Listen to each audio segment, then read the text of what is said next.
Okay, welcome. This is a video for my comparative online course on democracy. It says videos on democracy. It's home, it's Sunday. Naturally, I'm working on a Sunday. One of the most important things to keep in mind as we're studying political democracy is that the way we do it now is pretty modern. We did see there are earlier types of practices that we recognize as democratic, such as the Greek city-states, or down here, Athens, right? So Athens was democratic and did a pretty good job for a while. Not perfect. So Athens, the legacy of democracy in Athens is contested. Let's just put it that way. But then, in addition to some of these other early modern city-states, so not just the Greek city-states, actually, I should be clear, in northern Germany, such as, well, even the Netherlands. The origin of the Netherlands is a whole bunch of little city-states that then, for collective defense, started making big armies so that they could defend themselves from invasion by, like, Louis XIV or the Germans or whatever. The Hanseatic League in early modern Germany, city-states that combined together. The origin of Switzerland, Geneva, Zurich, city-states that then later sort of joined together. So, we see democracy, something that looks like democracy, in some of these smaller political units through time. Historically, we also saw them very strongly with pre-agrarian types of social units. So if you're a tribe living in a village or a hunter-gatherer tribe, you're not doing proper what we now recognize as hardcore agriculture. Maybe a little bit of working with the seasons to do some agriculture, some animal husbandry, but not a lot. Those types of smaller societies actually tend to be very, very democratic. And Max Weber, who we have encountered many times in this course, he kind of hangs over almost everything that happens in political science.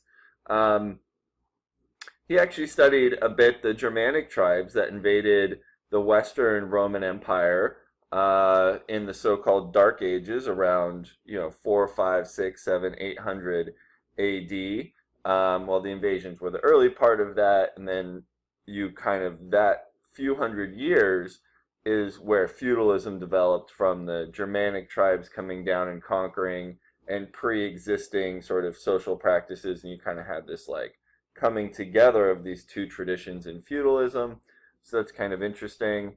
But earlier types of human organizations did tend to be very democratic. These German tribes had notions of elective kingship, in which the kings were basically war chieftains. And you got to be a war chieftain by being a good fighter, which was part of your charisma, also just being able to talk to people and all of that. So it's interesting, the Germanic tribes that led to the Dark Ages and invaded Rome, sort of towards the end of the Western Roman Empire, they're an important part of the history of how modern democracy then develops. Because then it's feudalism, and remember chapter 2, we're looking at the origin of the state coming out of there. And there's something kind of different about the mix of elements that you got in Europe circa 1300 that led to the Renaissance and kept going and led to other types of newer forms of democracy. So to take a look at Athens, last comment on this one, take my ugly mug away. Even the Mongols were actually pretty democratic. Definitely not completely or perfectly so, but they had elections and things. They would elect a Khan. So, what about Athens? Well, Athens, this is just how far away it was. Athens had 30 to 50,000 citizens, kind of depending on how you count and what time period it is. Yes, that's not a lot of people actually got to vote and be citizens. Non-citizens, children, obviously, women, I don't know if you knew that, slaves, they didn't have slaves the way moderns had slaves, but there was a category of unfreedom. what happened to my thing? There it is. Free non-citizens, so you might not be a slave but not have enough property to be a citizen, and also foreigners. So, in contrast, even small modern democratic states have at least a couple million population. So, for example, the small states in Estonia, Latvia, on the Baltic, known as the Baltic states, they have 1 to 2 million people each. Even Belgium, Netherlands, that are small European, Western European states, have 6 to 8 million. Then you get to Norway, Denmark, Sweden, Portugal, you're into the teens, and the big democratic states, Germany has about 100 and some million, US has almost over 350 million, India has 1 billion people, almost, they're just about to hit it if memory serves, Indonesia also very big. So, wow, these modern democratic states can really incorporate a lot more people into decision making than before. Let me find my cursor again. It's really hard this, I'll keep losing it. So, even the ones that are small by most standards here have between 12 and 16 million in total population. And, United States, compared to the big democracies, isn't even as big as some of them. So where did modern democracy come from? We're not exactly sure what led to the rise of popular forms of modern government, but historically they came to be at about the same time as capitalist modes of economic production. So you have basically capitalism and democracy kind of happening at the same time around 1750, 1800. You have, right around the time of the American Revolution, you have lots of historical and social forces coming together, and exactly where capitalism came from is bundled in, democracy came from is bundled in with all these other questions. Other things that we see happening, especially through the 19th century as these sort of tendencies develop, we have the creation of modern mass bureaucracies. So think universities. I mean, think how many people work just at Ohlone College, and Ohlone is a small, not very bureaucratic one. Mass communication, and a few other things that social scientists often call modernity. Pay attention again to, it's the second chapter, I think it was, on the rise of the European state. All that stuff is helpful here.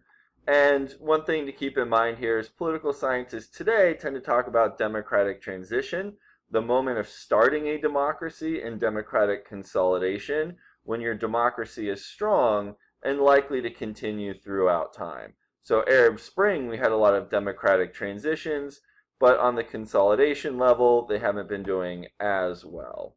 Although better to transition and backslide than to never transition at all. So that's just kind of some good historical sort of setup for what we're doing.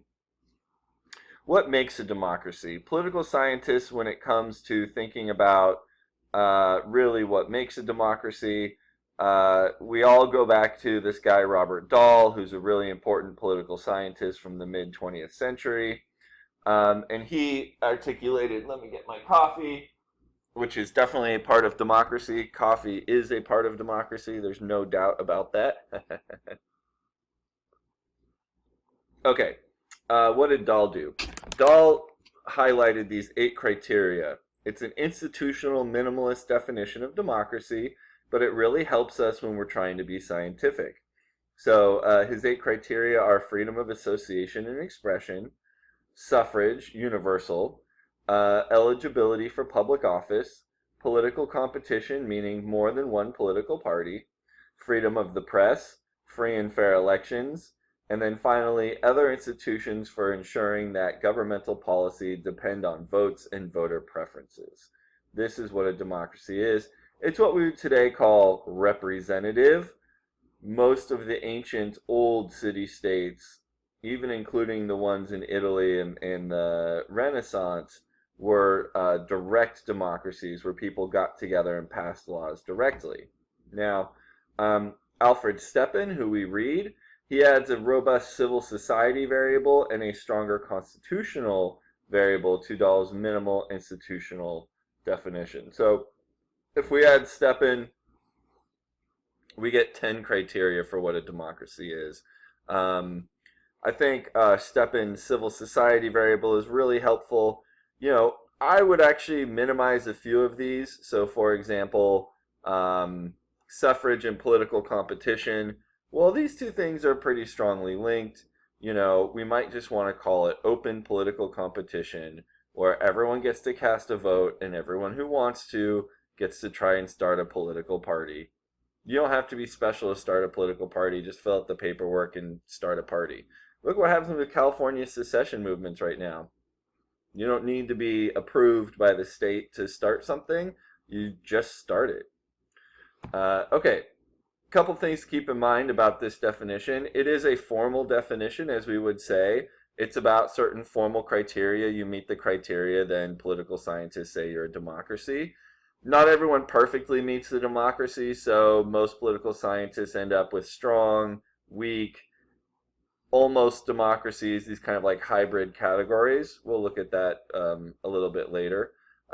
There are a few moral critiques of this institutional form of democracy, which is basically, you know, voting once is, you know, every 4 years or whatever, every couple years, isn't really democracy. Real democracy is deciding things for yourself. Local democracy, we're all involved all the time, blah, blah, blah.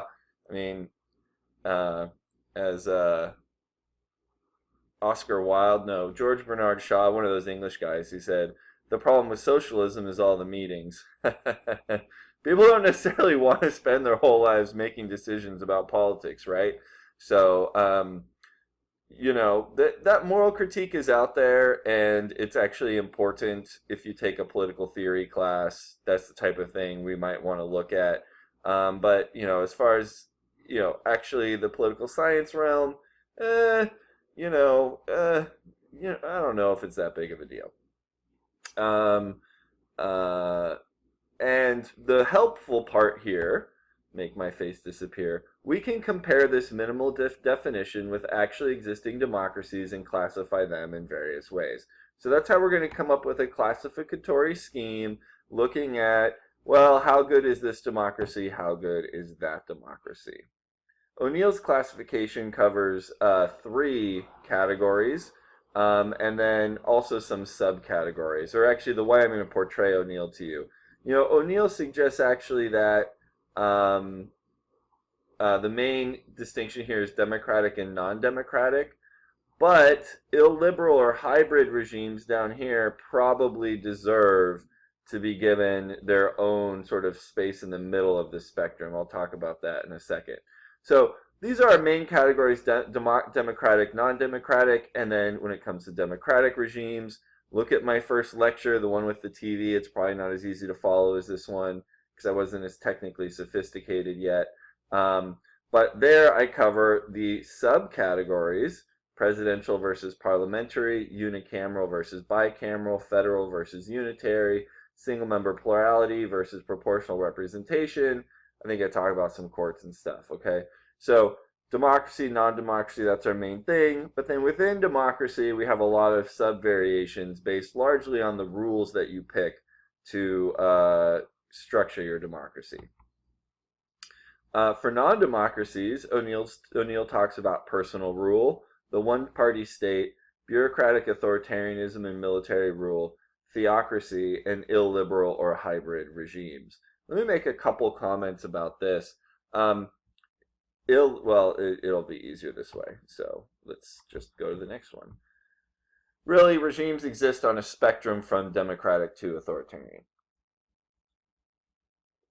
That's good. We like to have this illiberal sort of place in the middle. And one of the biggest things that has been happening, one of the strongest trends in contemporary authoritarianism is old-fashioned personal rule, one dictator, kind of like you see in North Korea, really seems to be on its way out. Even the authoritarian regimes today, think Russia, which is somewhere between an illiberal democracy and a slightly liberal authoritarian regime, uh, Putin allows elections, right? And in fact, elections are really helpful to him. What's that tell us? Well, even if we still have a lot of we still have a lot of authoritarian regimes, they're starting to adopt some of the cover and some of the political participation of these more liberal or democratic means of making decisions. In a lot of ways, actually, interestingly, having elections can be really helpful for authoritarian regimes. It's a way for them to get to figure out what people want. So lots of times in authoritarian regimes, you have elections, but what the state does is it only allows certain people to compete. But by narrowing the field of choice to only ones that are acceptable for the government, and then allowing people to choose, government's really able to kind of manage public expectations. There's an information flow from the population up to the government. You pick this guy over that guy. It's still telling you a decent amount about what people want. So both authoritarian and democratic regimes seek to build legitimacy through charisma, tradition, and rational legal means. Max Weber thought that presidential democracies encouraged more charisma in public life because presidents are directly elected by the people. Think of the great American presidents: Teddy Roosevelt, Andrew Jackson, Ronald Reagan. Trump belongs here. You might not like Trump, but the people who do really respond to his charisma, okay? And it might not appeal to you, but you better recognize that it's there. But traditional authority matters too in democracies. Think about how much Americans want to make arguments about tradition. We love our democracy partially because it's old and we're just used to it. I mean, think about why so many of you like single-member plurality districts more than proportional representation. It's just because that's the way we do things in the United States, and you want to think the way we do things in the U.S. has to be the best way. Maybe it is, maybe it isn't, right? And then finally, democracies use rational legal mechanisms such as the law, education, anything that's in the legal or the state permitting. Like you want to get work done in your house, you got to get a permit. Well, but that's really important because if people are just going around willy-nilly doing work on their houses, boy, you're going to be in big trouble as far as fires and things. I mean, there's going to be some bad things that could happen. Same with authoritarian regimes. Authoritarian regimes don't mix the different types of authority as much. They tend to be a little bit more, if you're a cult of personality, personal rule, you're doing a lot of charismatic authority, a little bit less of these other ones, although you'll still appeal to it. If you're in the bureaucratic authoritarianism box, this is common with military rule. Well, honestly, the military is pretty rational legal. They love rules, they like hierarchy, they want things to have order. That's the bureaucratic mentality, so that type military rule kind of tends a little bit more towards rational legal. And then any kind of monarchy, maybe Monaco, Luxembourg, these places are using a lot of traditional legitimacy. Although, again, Luxembourg, Monaco, they have modern bureaucracies, so they're definitely pulling strongly from rational legal. And, you get a popular king, everyone loves him, that's charismatic authority. So, all authoritarian regimes use all three. Interestingly, it seems that constitutional monarchies tend to have a little bit of an easier time evolving into democracies, into modern democracies. So Britain had a relatively easy time. This isn't always the case. Spain had a really hard time. But again, we want to focus on constitutional monarchies, not sort of absolutist monarchies. So if you're looking at France, Louis XIV, the great Sun King, who ruled everything personalistically, that turns out not to work super well for getting you to democracy. A constitutional monarchy with a constitution or a set of practices that acts like a constitution, that tends to make it easier. So the prediction here is Morocco, which constitutional monarchy, Islamic, the whole thing, or Jordan, same thing. Those two countries probably are going to have an easier time slowly evolving to democracy than Iran, which, rough, or Saudi Arabia, that way of thinking. Okay, let's compare explanations for democracy. Remember, this is one of the key things comparativists do. We want to look at one explanation and say, well, how well does it fit the evidence, right? All these explanations are really good explanations. So it's not enough just to say, well, this one totally fits and that one totally doesn't. Rather, they all kind of fit and they all bring something to the table, and in the end, they all kind of matter. So I just want to be very clear about that. But in your paper, this is what I want to see you doing, is trying to compare the different explanations to one another for when and why does democracy appear, okay? So political theorists do a lot of, well, if this theory is right, then we should see, or the evidence should say, right? So if this theory is right, the real world should look this way. So the first explanation, subject of a couple of small readings, and your book talks about it a lot, is the modernization theory way of thinking. And, since this goes back at least to Adam Smith, actually probably a little bit earlier, and it's embraced by a lot of 20th century political economists. And, the basic idea is that there's some kind of evolution, relatively natural speaking evolution, from more traditional societies based upon, subsistence farming, cottage industry, that kind of stuff, evolving towards capitalist free market economies and political democracy. The idea is that economic development creates an increase in living and in literacy, living standards, middle class, lots of social changes come with economic development. Then, because of those social changes, you have more people who want democracy. So it's a two-stage argument. First, you have a change in the economy. That change in the economy leads to basically new demand by people for political democracy. Thereby, 3, you're more likely to get political democracy, okay? Now, there's some really intuitive power here. Students always want to say, yay, modernization theory. But, problem, sometimes economic development leads to authoritarian outcomes or reinforces the strength of pre-existing authoritarian states. Just don't know what to tell you about that one. That's how it goes. Let's take a look at our readings on this one. So I'll just go pull up. I have the readings pulled up over here. So the first reading I gave you is just the Wikipedia on modernization. It's good additional historical background to what's going on in the book. Helps explain some of the book a little bit. Connects it to some other interesting stuff here. This is fair game for you in your essay. I'm not sure how crazy useful this particular article will be. This guy Shaworski is a really important person, so is Lipset. But it's great. Wikipedia is a lot better than it used to be, man. I'll tell you what. Oops, not that one. This one. Not that one. Go to the thing and pull it up again.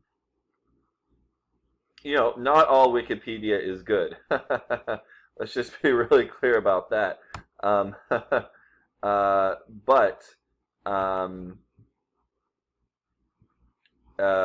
This one, if it's catered by me, if I look at it and I say it's good, then it's helpful. So this is Foreign Affairs. They do a pretty good job.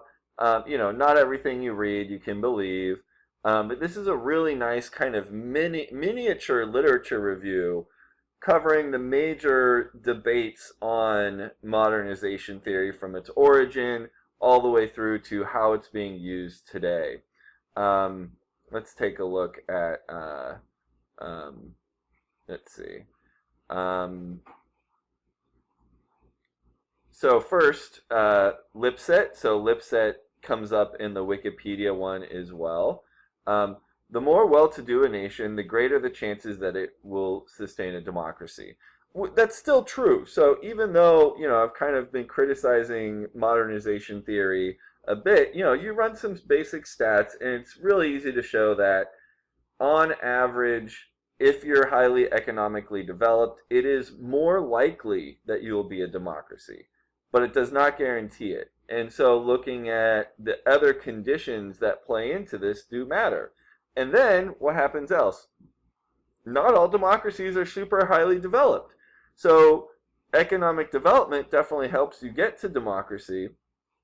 It's not hurting, let's put it that way, but it's definitely not telling the whole story. Think about India, which when they transitioned to democracy, I mean, even today, India is a developing nation. They are not a, hardcore capitalist democracy here.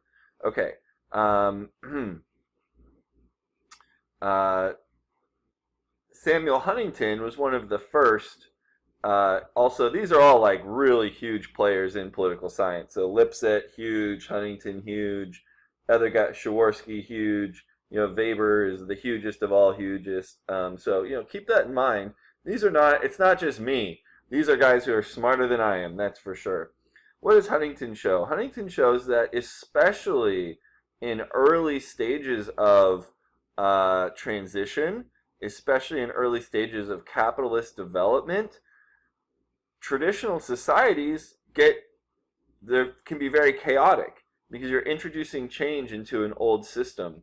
And so one thing he showed is that you have, at first, when you first start modernization, you have a lot of violations of human rights. Violations of human rights go up, and then people start to demand human rights, and violations start to go down again. Stay in the screen. Start to go down again. So, same with likelihood of being an authoritarian regime. At the very beginning, it seems maybe that it's actually more likely you will sort of reassert the strength of your authoritarian regime or maybe go in a more authoritarian direction.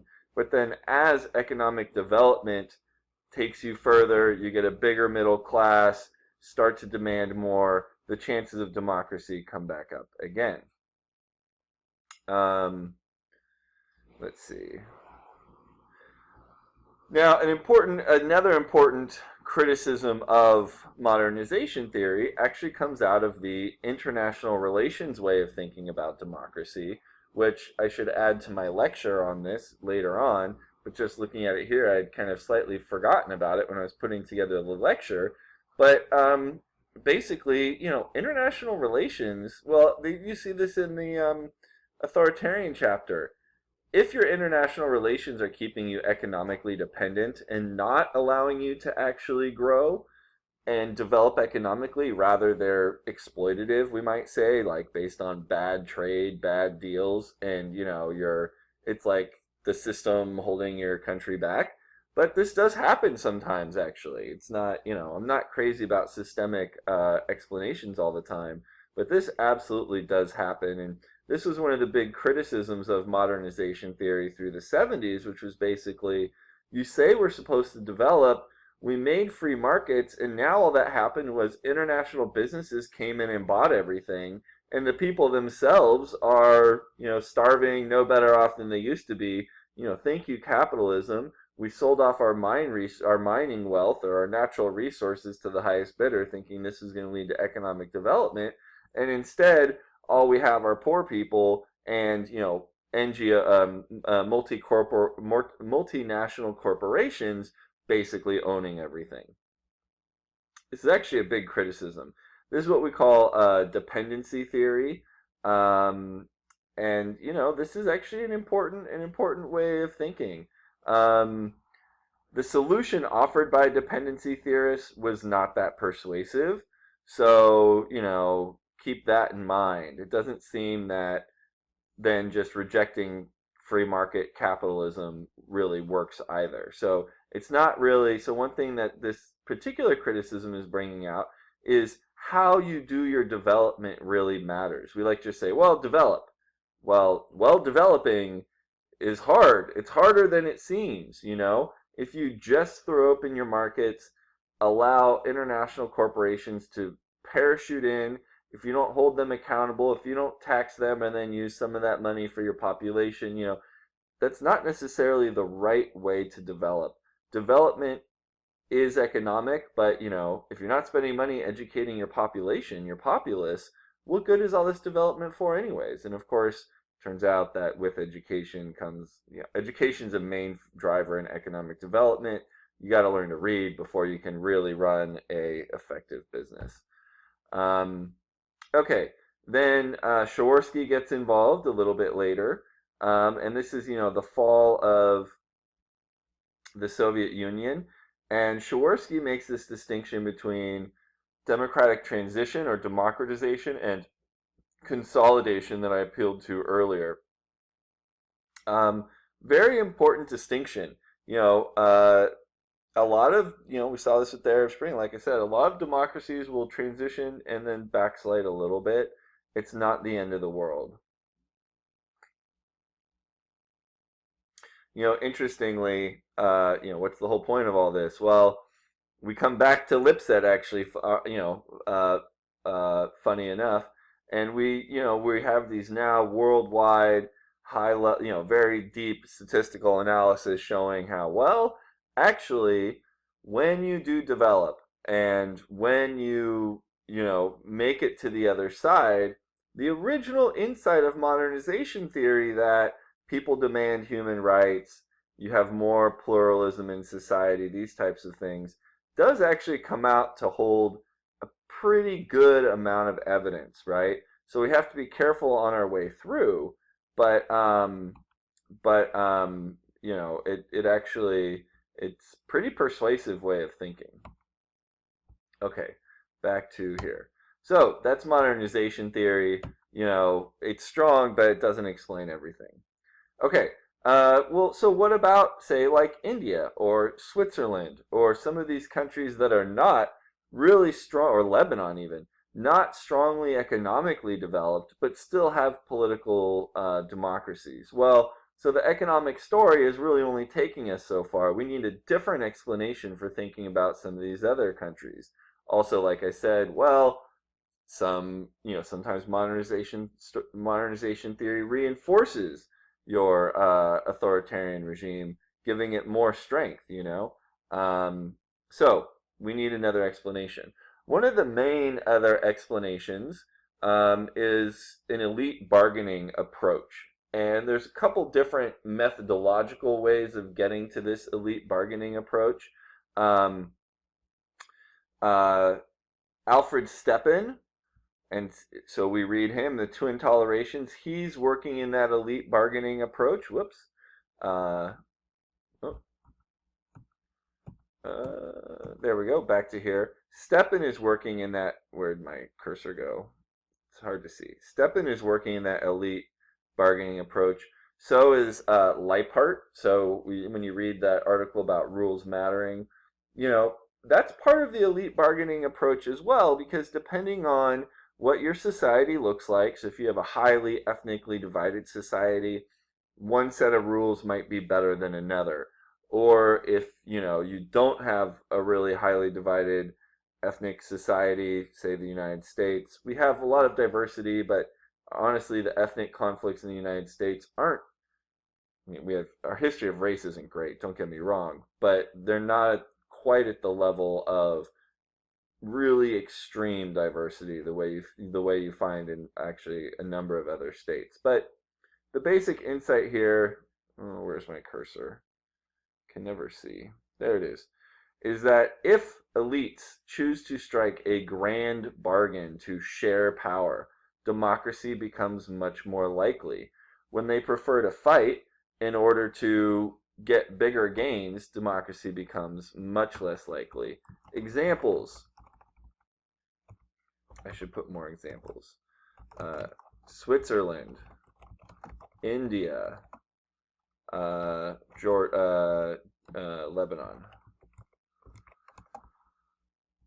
You might not know this. You might think Switzerland, they all just get along. Switzerland is actually ethnically very, well, not really ethnically, linguistically very diverse. They have German, French, and Italian speakers, and there's even one of their cantons, I think, that speaks like a different dialect that's just kind of this random European language that's hanging out there.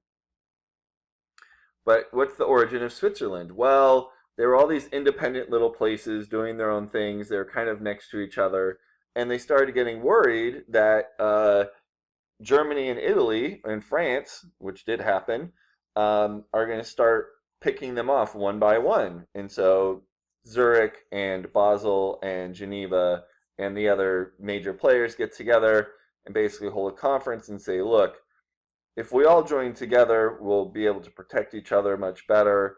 We can all hold on to what we're doing. They have a lot of independent freedom for they're called cantons, or like American states. Um, and so the elites literally just got together and said, this is how we're dividing the spoils, right? And it works pretty good. India, you see something similar. In Lebanon, they have also something similar. Okay. Um, so the Stepan version, the Alfred Stepan, the way I do it in my article, I'm building off of Stepan, or the way Leipart does it, is the more sociological version of this theory. But there's also a more game theory or rational choice version that focuses on getting the rules right, and that there's no perfect set of rules. But then the question becomes making the rules fit your situation. Okay, so the rules do matter analysis by Leipart. It's pretty nice, sort of bridging the gap between a sort of rational choice perspective and elite sociology perspective, because you can see how he's defending certain sets of rules that really do make these kind of grand bargains more likely. Okay, society and democratization is again, a third approach we have. In contrast to the elite explanation, there are arguments that a strong civil society, such as unions, churches, neighborhood associations, businesses, etc., help to explain democratization. This guy, Tocqueville, he's really famous. He saw in America the art of association, as he said. So Americans got together to do everything for themselves, okay? Now, a strong civil society definitely matters, especially if you're a transitioning democracy and you're worried about democratic backsliding. Or maybe when we see peaceful democratic transitions, peaceful revolutions, such as in Poland, where they had this idea called solidarity, could be an example of the social explanation of democracy. What happened in Poland was, faced with a deficit of guns, so they couldn't just overthrow the state, groups in civil society began working nonviolently for democracy, and then eventually were able to overturn the communist regime. And Poland's been a pretty strong democracy ever since. I mean, there's some people who are worried about some backsliding in Eastern Europe. Could happen. It's always possible. People are worried about backsliding in the United States. I'm not as worried about it. I mean, it's only as good as your people are, so we'll see. But but a strong set of non-governmental actors that are in civil society that kind of hold the government accountable. They help to articulate citizens' interests up and down from individual level to the state level. All of this is very helpful for democracy. There's no doubt about that. Especially if you have strong local democracy. So many authoritarian regime, not many, but a decent amount of authoritarian regimes are authoritarian at the state level, but actually allow quite a bit of democracy at the local level.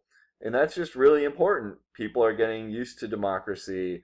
You then think about the ways in which, states have resisted both Obama and Trump. Obama gets elected, Republican states start going, we're mad at this, and they're trying to push back against Obama's agenda. Now Trump gets elected, and we're seeing the exact same thing.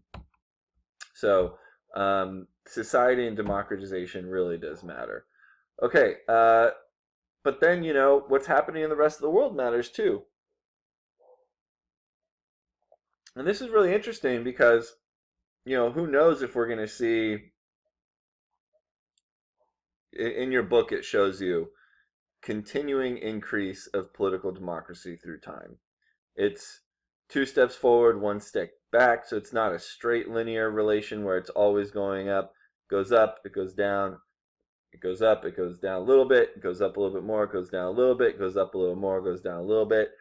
That's how democracy's been progressing since the American Revolution. So, what about these international variables? Well, international relations really do matter, okay? Um, so in one case, think about World War II.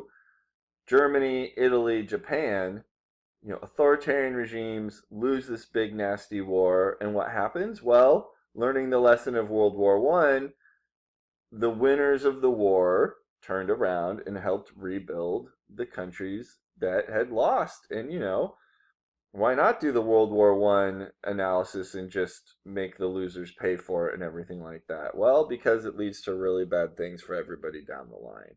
Um, so that's one way in which international relations matter. Here's another one. Turns out that we see these revolutionary waves that are part of the democratic waves. So there's this wave theory of democracy, first, second, third. We think maybe we're going into the fourth now. If a country next to you, if you're a couple, think Arab Spring, right? So just think about the Arab Spring. Social movement starts in one country gets overthrown in favor of democracy. It keeps moving. It builds steam. The actors in civil society who want democracy feel emboldened. This is what happened in when the Berlin Wall fell, right? Berlin Wall falls. Germany is like, bam, just switches over, going to be democratic. And the next thing you know, everyone else in Eastern Europe starts saying, we want it too, we want it too, we want it too, we want it too. Um, all the way to Tiananmen Square in Beijing. Of course, in Beijing, the democratic reformers sort of lost. They lost the battle at least, but got to give China this credit. They got good leadership over there, and one party rule is not the best system of all systems. But if you're going to be a authoritarian regime, one party rule is actually one of the best ways to do it. And China is trying to manage a transition to a free market economy, and that may eventually also mean the Communist Party of China will have to share power with other political parties. They're not that far. You got to be pretty impressed with China. They're not that far from also being, they're developing very quickly and not that far from being from having a lot of democratic potential. Constitutional monarchies do a good job transitioning to democracies. One state parties do okay, not quite as strong. It's a little bit less solid than constitutional monarchies, but it happens. 1848 was another moment of a revolutionary wave. So again, we have these it's called a demonstration effect. Revolutionary waves lead to a whole bunch of democratic transitions. Some stick, some backslide. Move forward 20 years, see what happens, right? Another revolutionary wave, some stick, some backslide. If the Northern African Muslim countries can really, and even Jordan and Lebanon and some of these places in the Middle East, if they can consolidate just a few, three or four of those can sort of genuinely consolidate, you're going to start to see things really change through Africa and the Middle East. So just keep that in mind. And then finally, there is a kind of demonstration effect on a lower level, which is basically just if you're geographically located next to a democracy, you're more likely to become a democracy. Ha ha ha, it's true, it is true. And this seems to be just more, it's people, you have friends in other countries, it's easier to access and see how democracy works and how it's not so bad. That in itself starts to create some demand for political democracy. Think globalization and the internet. In the short term, it might be good it's certainly helping Putin, for example. He's waging really excellent info wars and using the internet to really shore up his rule. But in the long term, you have to ask if that's going to be the case or not. I mean, the Russian economy grew a whole lot, but now it's starting to stagnate. So it grew a lot for about 20 years right after the fall, and now it's kind of doing okay, and we'll see. And as much as modernization can reinforce the strength of authoritarian regimes, usually, very frequently, the instigating event before an authoritarian regime is overthrown is some kind of economic crisis, right? Economy crashes, people get mad, and they just go out into the streets. So, keep that in mind. It doesn't necessarily bode well for Putin. All right, so culture and democratization. One of the oldest explanations for democracy is culture.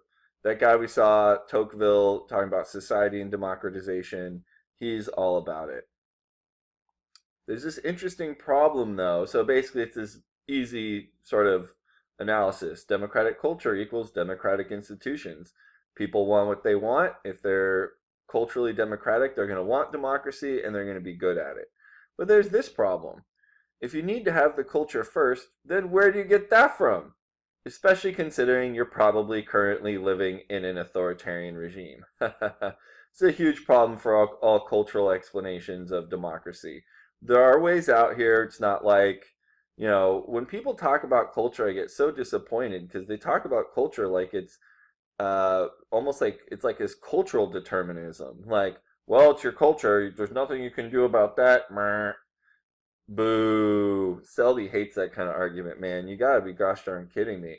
And I like cultural arguments in general, but that form of cultural argument, it's one step removed from just old school biological determinism, which is to say racism. So, we're not trapped in our cultural boxes. So maybe this is a problem, maybe not. But notice modernization theory has a helpful thing here, which is that, well, look, economic development is going to lead to other changes that are going to lead to culture that wants democracy. So, there you go. Or I was just talking about demonstration effect with international relations and democracy. Lost my cursor again. How can I know? There it is. Yes, there you are. And so globalization, right? Culture spreads pretty fast. So maybe you can become culturally democratic without having to have democratic institutions. Now, that indeed probably can happen. One danger here is you're going to want democracy, you're going to demand democracy, but you're not going to actually be good at it yet. If democracy is the type of thing you need to practice, get good at, which does seem like it's probably the case, then, this cultural variable might be giving us something, but we might need to specify it a little bit better and say difference between demand for democracy and democratic ability. And those two things can both be fit within culture. Let me give you an example. You take any average classroom in the United States, take all the guys out of it, you can throw almost all of them on a basketball court, and it might not be a pretty game, but they'll have some idea of how to play basketball. Why? They've all done it at least a little bit somewhere, right? If you try to have a soccer match, they're going to be just done. And vice versa. You go to Europe, you can take any random 10 guys, throw them on a field, and they'll actually have a relatively, you'd be impressed how good their soccer skills would be. Just like a European would be really impressed with how much Americans play democracy. So, to keep that in mind, though, what does that mean? Well, you need to have some practice with doing these things, and, you'd be surprised at how diffuse basketball knowledge is in the United States versus soccer knowledge in Europe. It takes a long time. It actually, you might think it's easy just to make all the Americans start playing soccer, but it's not. It takes a while. Although notice, maybe not that long. 15 years, 20 years. Look at AYSO when I was a kid was a joke. It was just the type of thing you went. But now we're seeing the real payoff of that. We sent all these kids to AYSO. Some of them wanted to go further, and they really learned a lot more. They became, call them elites, right? AYSO is youth soccer. And then, across the entire nation, soccer knowledge is now so much higher than it was 30 years ago, just because people kind of decided we like soccer, we want to start sending our kids to AYSO, okay? So, it doesn't, 20, 30-year time frame is a long time frame, but it certainly shows that culture is malleable enough to change, and sometimes change very rapidly. But let's never, culture is a tough one, okay? So just keep all those things in mind when we're talking about culture, though. All right, so here's a really important cultural analysis. Robert Putnam is a famous political scientist that studied culture. He wrote a book on Italy called Making Democracy Work, and he showed that although the different parts of Italy all had the same institutions, same rules, what explained how well those institutions worked was a thick civic culture in the north versus a very thin in the south. He noted that Italian city-states in the north and also Middle Italy, with a long history of self-government, had much more effective and efficient institutions than in the south, where there was low democratic civic culture. So see my write-up in the module. I have the map from his book where he basically overlays civic culture with institutional performance. Where did the civic culture come from? It came from their history of self-government, okay? And not just from history, but then current practice, right? So if Americans completely stopped playing basketball, we would lose all that basketball knowledge. But the fact that we've already developed so much means that we're teaching each other basketball knowledge all the time. It's just kind of out there in the air. And so we're a very basketball-y people, right? If you don't believe that, just start asking, you'd be surprised how many, and everywhere, think about this, you can go to any city in the United States, drive around on a Saturday or Sunday, just look and you can pick up basketball games in public parks. You just walk up, you go, hey, I got next. If you don't know what you say I got next, and that means I'm next in line. Go play basketball. It's everywhere, It's not that all Americans are doing it all the time, but just that enough of us are doing it frequently enough that it really, spreads this kind of ability and knowledge to play in different ways. Okay, so think about this, comparing explanations, so tensions between explanations. The elite society and cultural explanations all strongly feed into each other, and then also the modernization theory can kind of come in here. So this is just a demonstration of how the different ways can work. So for example, elites are part of civil society and associations. So, separating them out from these groups that they belong to maybe is inappropriate, right? And then civil society is a place where citizens actually can learn culture, like I was talking about. So the question we need to ask ourselves is, what is the causal sequence? Causal sequence, right? Let's look at the elite explanation. You might put it together this way. Elites who compromise will therefore lead to a strong civil society, which will lead to democracy. Elites who don't compromise will lead to a weak civil society and non-democracy. Or we might look at the social explanation. Strong civil society leads to elites who compromise, which leads to democracy. Weak civil society, elites who don't compromise, non-democracy, right? The fact of the matter is, all four of these actually happen at some point. One of the common ways of thinking about democracy nowadays is this, they call it the kind of the pathways approach. And it's like we're all trying to get through the forest to democracy, but a lot of roads will lead you there, but not all of them. And so just try to get on one of those roads that will lead you to democracy, not one of the ones that won't. But you're out in the middle of the forest. It's not always, the signs aren't always clearly, designated and everything, etc. But, there's some important tensions here. Same for culture, right? So I could spin out these causal sequences for culture as well. Does a strong civil society create democratic culture, or vice versa, right? And then modernization theory is underneath it here. Well, let's try a different way of looking at the question. So what I just took you through was O'Neill's analysis in uh, uh, Essentials of Comparative Politics. Really good, strong analysis. But what if we link these approaches a little bit more with my lecture on ways of doing political science? So you have this, it's called a literature review by Sujin Guo, which is just like all he's doing is reading a whole bunch of stuff on democracy and just saying this is how it fits together. So it works really well with my lecture. Of course, he cuts things up in a little different way than O'Neill. That's why it's interesting. There's no, there's no one right way to do these things. I want to take you through his article a little bit. So, modernization theory is fundamentally a structural explanation of why democracy happens. You have a structural change. That structural change leads to cultural changes. Those cultural changes lead to democracy. Okay. Now, like I said, this definitely increases your chances of being democratic, but it's not absolutely necessary for democracy, nor is modernization always democratic. What are we going to do? But that's one way of looking at it. The strategic choice approach works pretty well within rational actor models, also some sociological models, okay?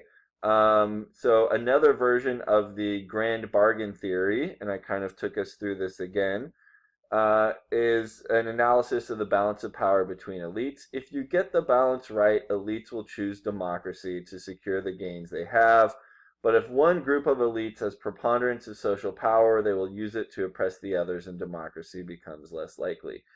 This is probably true even if you train. This is the dirty little secret of transitioning. You gotta get the institutions right when you make the transition. And if you get it wrong and one group gets a little too much power, or one group is systematically, even unintentionally cut out from power, and they just lose over and over again, if you lose over and over again, you start to view democratic institutions as illegitimate, because it just really sucks to lose, right? It's like Cinderella. Her family was way messed up, and she was right to think that. Why? They dumped on her all the time. Same idea, right? If you're favoring 3 of the 4 groups in your societies, the sisters, not Cinderella, Cinderella's going to be mad, and it's going to be really hard to have a democratic regime. There's a game theory of this argument as well. Here's some examples. Switzerland and India, not crazy developed when they transitioned to democracy. Switzerland was pretty good, but it was a long time ago, so kind of medium case. But they were able to make it work. Okay. This last explanation, kind of crosses with some of our different theoretical tools.